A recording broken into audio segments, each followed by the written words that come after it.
बहुत सारे साथी समय समय पर कहते थे कि भारतीय जनता पार्टी और कुछ लोग इस कोशिश में है कि चुनाव हो जाए।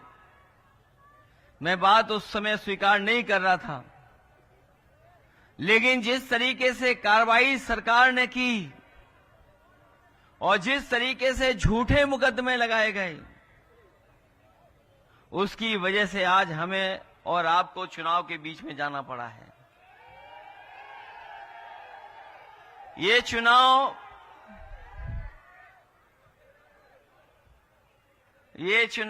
केवल कानपुर का चुनाव होने नहीं जा रहा है। ये चुनाव केवल कानपुर का नहीं है।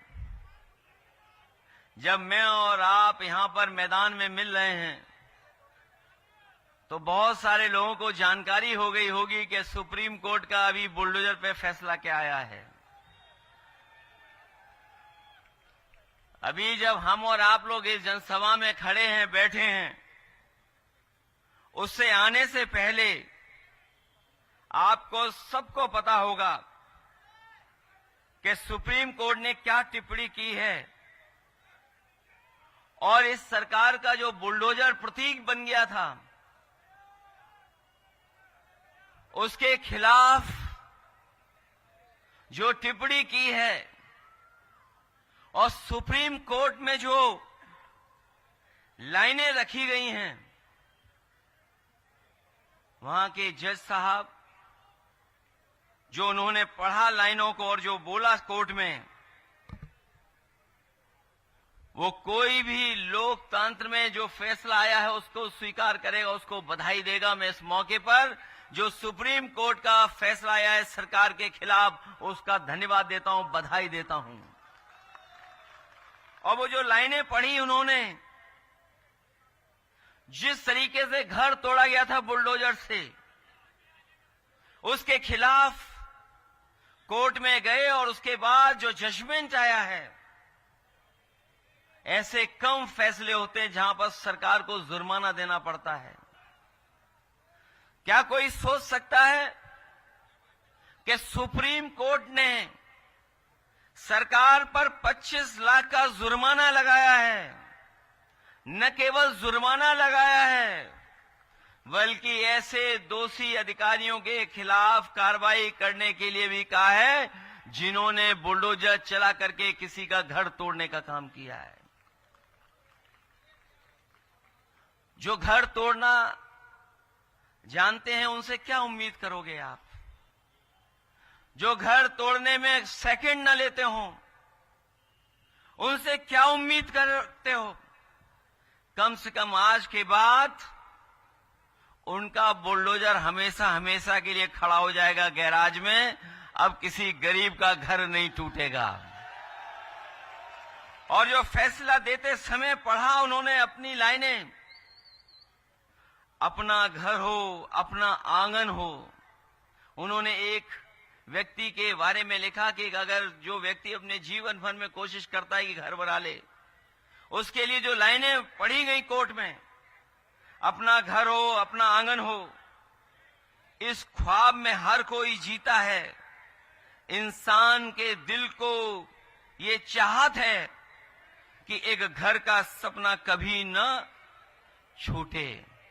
तो सोचिए, सुप्रीम कोर्ट ने कहा है। इससे ज्यादा सरकार के खिलाफ टिप्पणी और क्या हो सकती है? ये बात मैं इसलिए कह रहा हूं और ये लाइनें मैं इसलिए पढ़ रहा हूं, हमें पूरा भरोसा है न्यायालय पर। एक दिन हमारे आपके विधायक रिहा होकर के आपके बीच में आएंगे और जो पहले जिस तरीके से काम करते थे उसी तरीके से काम करेंगे। सोचिए कितनी तकलीफ और परेशानी का उन्हें सामना करना पड़ा। वो जो झूठे मुकदमे लगे जिसकी वजह से जेल जाना पड़ा, और जिन परिस्थितियों में चुनाव हो रहा है, आज उनकी पत्नी जो कभी चुनाव में नहीं निकली बाहर, कभी पब्लिक कार्यक्रमों में नहीं पहुंची, लेकिन सोचो परिस्थितियों ने क्या परिस्थिति पैदा की कि आज समाजवादी पार्टी ने उन्हें अपना प्रत्याशी बना करके इंडिया गठबंधन के सहयोग से आपके बीच में चुनाव लड़ने के लिए पहुंचाया है। मैं जानता हूं ये आधी आबादी का भी नेतृत्व कर रही हैं। ये न केवल जीतेंगी बल्कि रिकॉर्ड मतों से जीतने जा रही हैं।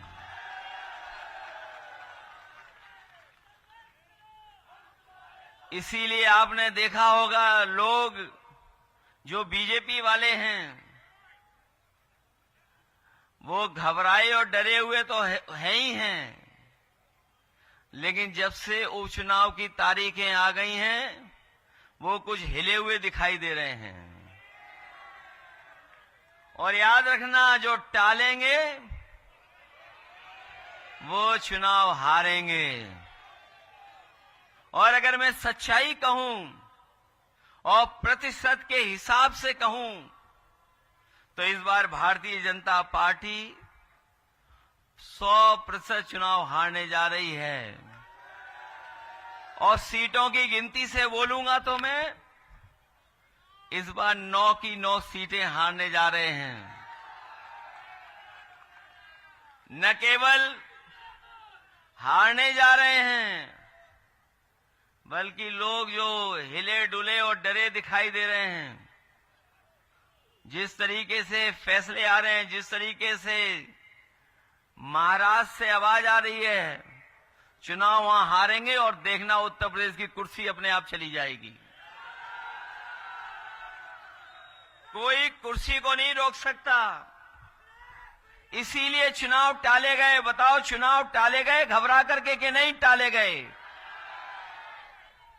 पहले तो चुनाव उन्होंने अयोध्या वाला टाल दिया। वो नहीं चाहते थे कि दोबारा जनता वहां हरा दे उन्हें, क्योंकि मुख्यमंत्री जी खुद गए वहां पर और एक बार नहीं गए, 3 बार गए वहां पर। 3 बार गए, अधिकारियों को लगा दिया, तमाम योजनाएं उन्होंने शुरू करा दी जो बंद पड़ी थी। लेकिन जब उनका इंटरनल सर्वे आया कि आप तब भी हार रहे हो तो उन्होंने चुनाव अयोध्या का भी टाल दिया। ये चुनाव बताओ कब होना था आपके बीच में? आज कौन सी तारीख है?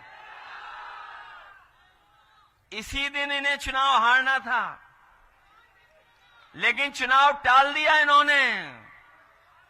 और कभी सोचा कि उन्होंने चुनाव क्यों टाला?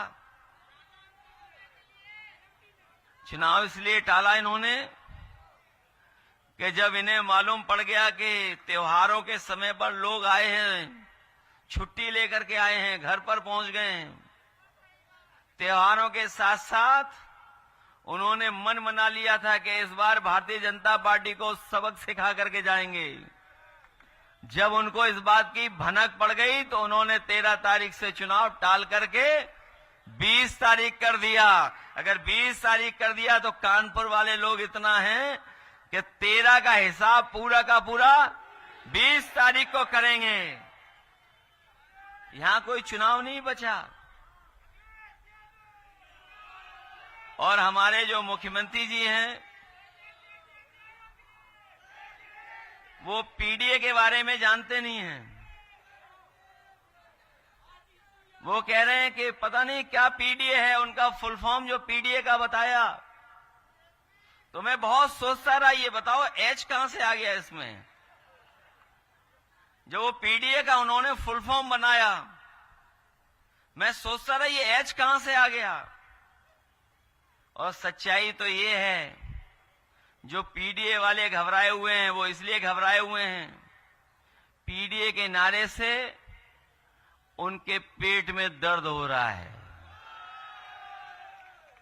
पीडीए मतलब पेट में दर्द हो रहा है नारे से।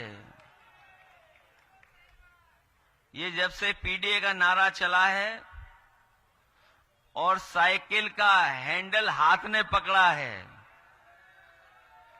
साइकिल का हैंडल हाथ ने जब से पकड़ा है घबराए हुए घूम रहे हैं। और हम और आप लोग तो जानते हैं कि ये कलयुग भी चल रहा है और कलयुग में सब उल्टा पुल्टा होता है। तभी आप देख रहे होगे बोल भी बहुत रहे हैं। वैसे तो हमारे यहां परंपरा ये है कि जो ज्ञानी होता है वो चुप रहता है। तभी हमारे यहां परंपरा चली है मौनी बाबा की। लेकिन पता नहीं उल्टा पुल्टा क्यों हो रहा है। लगता कलयुग है इसलिए उल्टा पुल्टा हो रहा है। जो बुनियादी सवाल हैं उनका जवाब एक भी नहीं है सरकार के पास। सोचिए आप, जो बुनियादी सवाल आज है, आज सबसे बड़ा सवाल ये खड़ा हो गया है कि नौजवान हजारों की संख्या में धरने पर बैठा है प्रयागराज में। वो नौजवान कह रहा है कि हमें परीक्षा कराओ, हम परीक्षा देने के लिए तैयार हैं। लेकिन ये सरकार पता नहीं क्यों परीक्षा कैसी कराना चाहती है। जो लोग नारा दे रहे हैं कि वन नेशन वन इलेक्शन, जो नारा देते हैं वन नेशन वन इलेक्शन, बताओ परीक्षा नहीं करा पा रहे हैं। परीक्षा में न जाने कौन सा बदलाव चाहते हैं। ये योगी सरकार अनुपयोगी है। और जो आयोग है, आयोग बन करके खड़ा है, वो नौकरी नहीं दे पा रहा, वो परीक्षाएं नहीं करा पा रहा। और सोचिए पर्चे कितने लीक हुए थे, याद है आपको कि नहीं याद है? 7 साल में इतने कभी परीक्षा लीक नहीं हुए पेपर जितने इस सरकार में पेपर लीक हुए थे। और लगातार पेपर लीक हुए थे और उसका परिणाम यह हुआ था कि नौजवानों ने उत्तर प्रदेश के लोकसभा के चुनाव में जनता का साथ लेकर के इनके खिलाफ मतदान कर करके ऐतिहासिक हार दिलाई थी उत्तर प्रदेश से।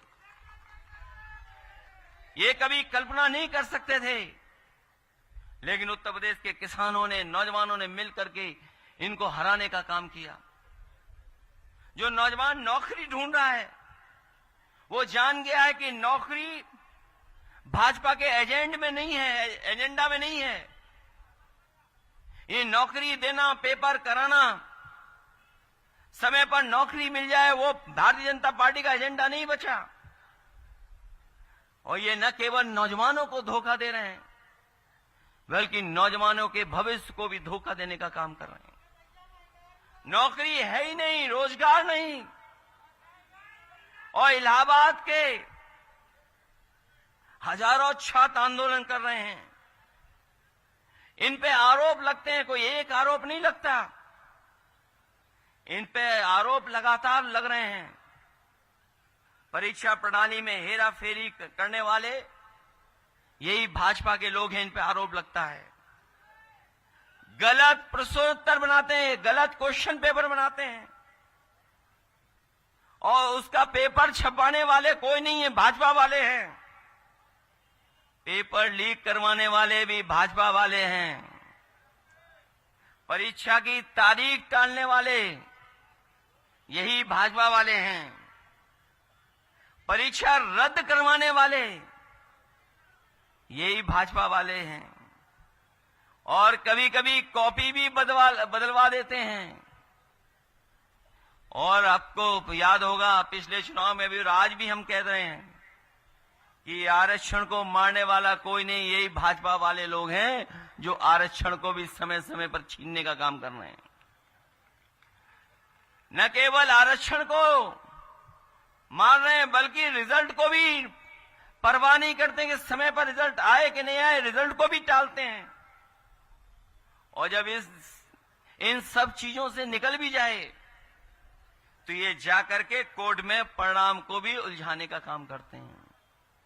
लेकिन इस बार नौजवानों ने मन बनाया है कि ऐसी युवा विरोधी सरकार के खिलाफ मतदान करने का काम करेंगे और न केवल इस चुनाव में हराएंगे बल्कि 27 का चुनाव का भी हराने का काम करेंगे। ये हमारे साथी जो महंगाई की बात कर रहे हैं, आज अखबार पढ़ा होगा या कल की खबर पढ़ी होगी आपने, पिछले कई वर्षों की सबसे ज्यादा महंगाई दर आज दिखाई दे रही है। कोई भी चीज है उसकी सब महंगाई बढ़ा दी और उसका परिणाम ये हुआ कि महंगाई की वजह से हमारे त्योहार भी फीके पड़ गए और जो लोग हमारे त्योहारों पे खुश होते थे, महंगाई की वजह से त्योहारों पे भी दुखी नजर आए। और महंगाई इसलिए भी है क्योंकि भारतीय जनता पार्टी के लोग मुनाफा कमाना चाहते हैं, मुनाफा कमा करके महंगाई को बढ़ाने का काम कर रहे हैं।